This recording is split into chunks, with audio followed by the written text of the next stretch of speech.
When the Sacramento Kings took the court for Game 7 of the 2004 Western Conference semifinals in Minnesota, they weren't just facing off against the top-seeded Timberwolves. This was Kevin Garnett they were dealing with. The newly minted MVP was a Swiss Army knife of unfathomable talent at the absolute peak of his powers.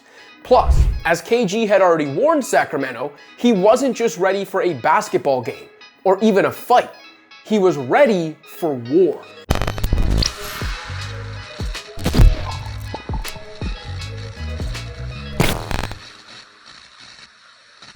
Garnett's Minnesota tenure to that point had been individually brilliant and lucrative, but incredibly frustrating from a team perspective. Over the first 8 years of his career, KG earned 6 All-Star selections, 5 All-NBA selections, 4 All-Defensive Team honors, and 2 runner-up finishes in MVP balloting. But an unfortunate mix of incompetence and dysfunction around him saw the Timberwolves stall out as nothing more than first-round fodder.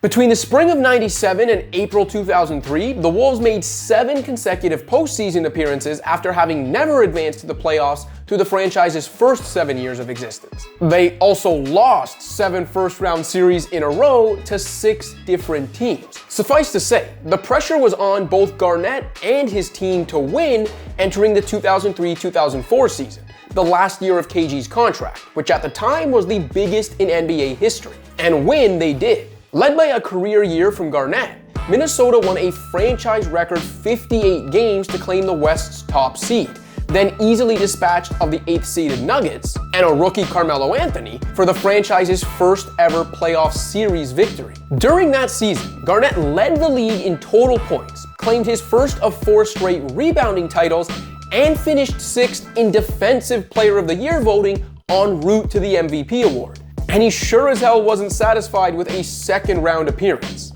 Standing in Minnesota's way was a veteran 55-win Kings team led by rival power forward Chris Webber, along with Peja Stojakovic, Mike Bibby, Doug Christie, and centers Vlade Divac and Brad Miller. When KG was held to 19 points on 8 of 19 shooting in Game 6 as the Kings forced Game 7, all those old postseason demons crept back up, with many pundits pushing a narrative that Sacramento's bigs had neutralized the MVP. After all, through 6 games, Garnett was shooting just 42% from the field while recording more turnovers than assists. So when reporters gathered around his locker a couple days before Game 7, Garnett ensured that they and the entire world knew just how seriously he was taking the winner-take-all contest. That they knew the lengths he would go to in order to come out victorious. So Game 7, man. That's it. It's all the marbles. I'm sitting in the house, I'm loading up the pump, I'm loading up the Uzi, I got a couple of M16s. Couple 9s, I got a couple joints with some silencers on them. I'm just loading up clips, a couple grenades. Got a missile launcher with a couple, missiles. I'm ready for war. It was raw, over the top, and inappropriate. In other words, it was quintessential KG, but it was also wildly offensive to many. The US, less than 3 years removed from the events of 9/11, was fighting 2 wars in Afghanistan and Iraq at the time. A professional athlete equating a battle on the basketball court to the horrors of war didn't sit right. There were loud calls for punishment, at least a heavy fine, and many were disappointed when then-Commissioner David Stern decided not to penalize Garnett. KG apologized for what he acknowledged were inappropriate and insensitive remarks, but not before the Kings could have their fun. Well, I'll bring my shotgun, my bow and arrow, and my four-wheel drive truck and four-wheelers and run over. Though Garnett's comments had become the story of the second round, Kings head coach Rick Adelman sounded like the only one who remembered the actual task at hand.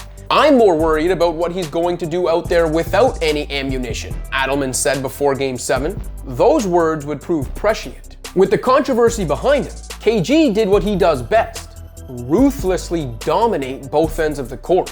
While playing nearly 46 of 48 minutes, Garnett exploded for 32 points on 12 of 23 shooting to go along with 21 rebounds, 5 blocks, 4 steals, and 2 assists in a 3-point victory. Garnett became just the 3rd player ever to amass such a stat line in an NBA game, regular season or playoffs. And in the 20 years since, only Anthony Davis has achieved the feat. C-Web, Peja, Vlade, it didn't matter. KG made mincemeat out of all of them. He sank jumpers, turned them inside out with his post moves, and overpowered them at the rim, all while mercilessly bullying the Kings on the other end. Though the Wolves would fall to the Lakers in the West Final and wouldn't win another playoff series for 20 years, Garnett had his signature playoff moment, on and off the court. And whether it was his otherworldly two-way performance or the way his competitive fire bubbled over, it was a moment so uniquely KG.